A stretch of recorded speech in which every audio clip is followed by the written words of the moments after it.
Shalom Bapak dan Tuhan, bertemu lagi ya di KAP Devotion. Saya Pendeta Yosua Gunawan dan mari kita sama-sama merenungkan kebenaran firman Tuhan. Sebab kebenaran firman Tuhan akan selalu menjadi kekuatan dalam kehidupan kita. Sebelum kita merenungkan kebenaran firman Tuhan, mari kita berdoa bersama. Tuhan yang mengucap syukur atas segala kebaikan dalam firman kami. Lalu hari ini kami ada di semester kedua, yaitu di bulan Juli tahun 2024. Kami percaya itu semua karena penyertaan-Mu Tuhan. Dan kami percaya kalau semester pertama Engkau menyertai kami, maka semester ini pun Engkau menyertai kami dan sampai selama-lamanya Engkau menyertai kami. Sebab kami percaya kalau kami hari ini ada, itu semua karena kasih dan kemurahan. Urapi hamba-Mu yang akan menyampaikan kebenaran firman-Mu Tuhan. Kau juga urapi setiap umat-Mu yang sedang mendengarkan renungan ini. Kau jamah, Kau bukakan mata rohani mereka sehingga setiap kita dapat menerima kemenangan yang berasal daripada-Mu. Terima kasih Tuhan. Di dalam nama Tuhan Yesus kami ucap syukur. Haleluya. Amin, amin.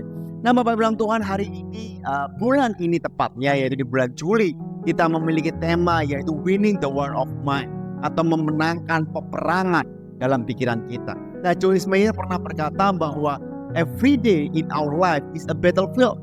Setiap hari dalam kehidupan kita itu adalah medan pertempuran.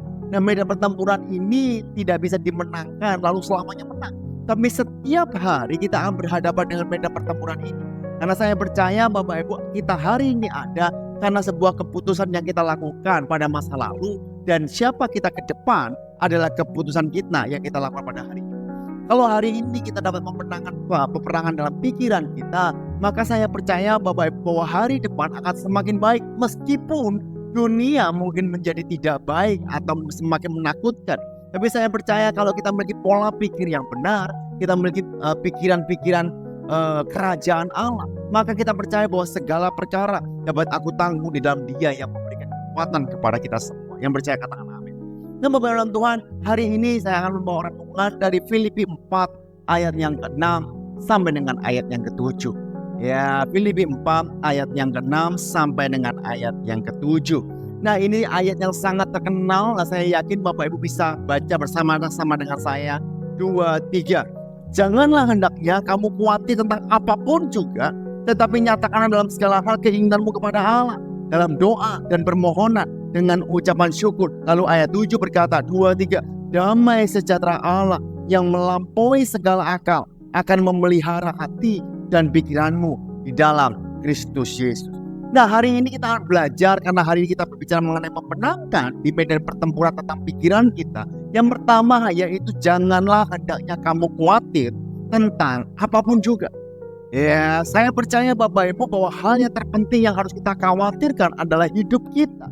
Dan percaya atau tidak Bapak Ibu, di saat engkau menerima Yesus sebagai Tuhan dan Juru Selamat, Tuhan berjanji bahwa Immanuel yaitu Allah beserta dengan kita. Tuhan berjanji bahwa Dia akan memegang tangan kanan kita dengan membawa kepada kemenangan. Dia berjanji bahwa kita akan menjadi naik dan tidak turun, menjadi kepala dan bukan ekor. Itu janji. Ya karena itu Bapak Ibu, kita nggak perlu khawatir lagi sebab kita percaya bahwa yang di dalam kita jauh lebih besar daripada apa yang ada di luar kita. Karena itu hal pertama Bapak Ibu, jangan hendaknya kamu khawatir. Kekhawatiran itu karena terjadi karena kita terlalu melihat sikon atau kondisi di luar kita. Dan percayalah Bapak Ibu, kondisi di luar kita boleh tidak baik, tetapi pada saat itu mendatangi engkau, disitulah peperangan terjadi. Saya suka Bapak Ibu pada saat Daniel ada di Babel Bapak Ibu. Ya, dia banyak orang-orang yang tidak percaya kepada Tuhan di sana. Banyak Daniel dihasut untuk tidak menyembah Tuhan. Nah, kondisi Daniel ada di Babel. Tapi saya beritahu, Babel tidak ada di dalam Daniel.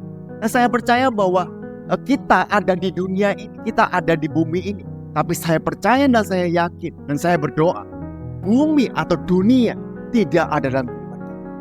Karena itu di saat Tuhan berkata, janganlah kamu khawatir tentang apapun juga.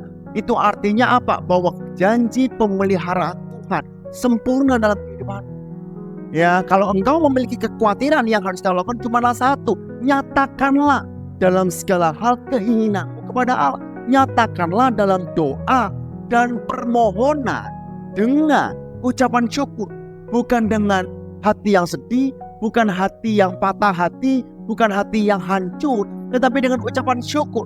Kenapa? Karena kalau kita hari ini ada dan mungkin hari ini kita mengalami masalah, percayalah Bapak Ibu, itu pun karena penyertaan Tuhan. Tanpa penyertaan Tuhan, maka masalah yang kita hadapi mungkin jauh lebih besar daripada apa yang kita hadapi hari ini. Ya, nah, manusia diciptakan oleh Tuhan begitu sempurna. Ya, janji Tuhan, Rasul Paulus berkata bahwa pencobaan yang kau alami adalah pencobaan biasa yang tidak akan melampaui kekuatanmu, sebab Allah setia. Nah, tahukah Bapak Ibu, di saat manusia memiliki kesakitan yang melebihi kapasitasnya, maka manusia itu akan menjadi pingsan. Ya, dia pingsan. Kenapa? Karena sudah nggak kuat. Nah, selama engkau hidup di dalam dunia ini dan engkau tidak pingsan, percayalah bahwa sebenarnya yang membatasi dirimu adalah diri kita sendiri, adalah pikiran kita.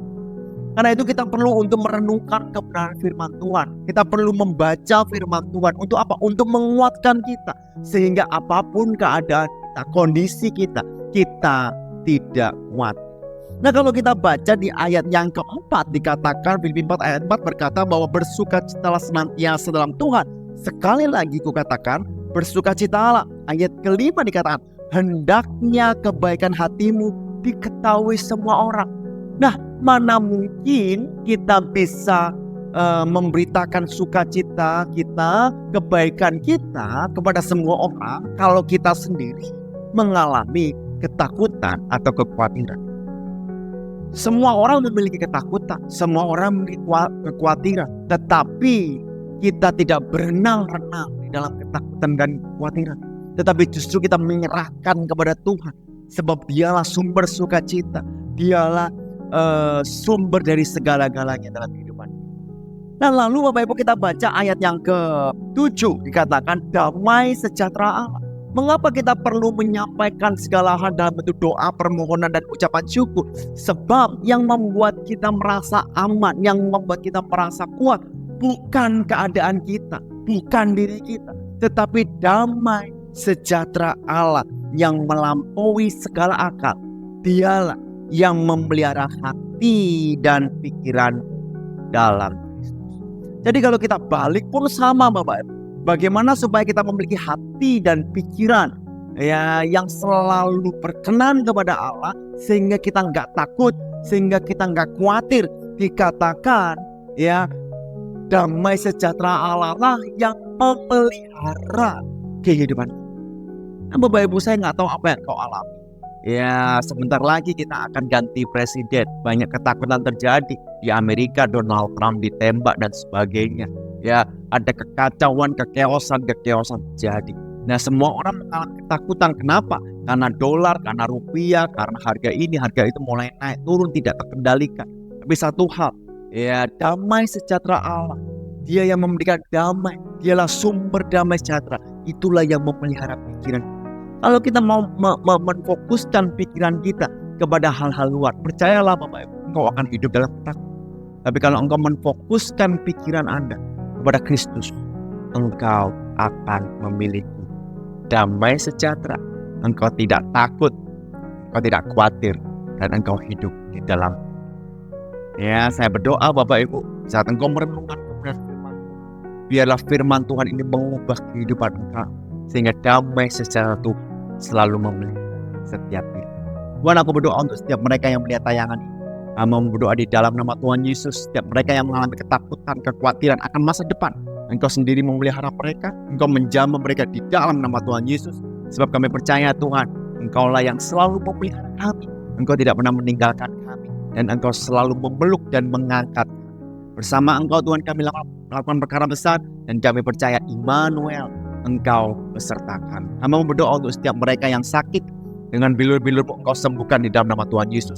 Kami berdoa untuk setiap mereka yang mengalami jalan buntu, Engkau berikan terobosan di dalam nama Tuhan Yesus. Kami berdoa untuk setiap mereka yang sedang membutuhkan pekerjaan, Tuhan, Engkau taruh mereka di tempat di mana Engkau sudah tempatkan Tuhan, sehingga setiap mereka yang bekerja dapat bekerja dengan visi dan tujuan untuk mempermuliakan nama-Mu. Tuhan, kami berdoa untuk setiap mereka yang sedang mengalami masalah ekonomi, Kau bukakan tingkap-tingkap langit, hikmat-Mu menyertai setiap mereka. Dan kami berdoa untuk setiap mereka yang sedang mengalami takar rumah tangga, damai sejahtera dan kasih sorgawi itu turun atas kehidupan mereka. Terima kasih Tuhan, di dalam nama Tuhan Yesus kami ucap syukur.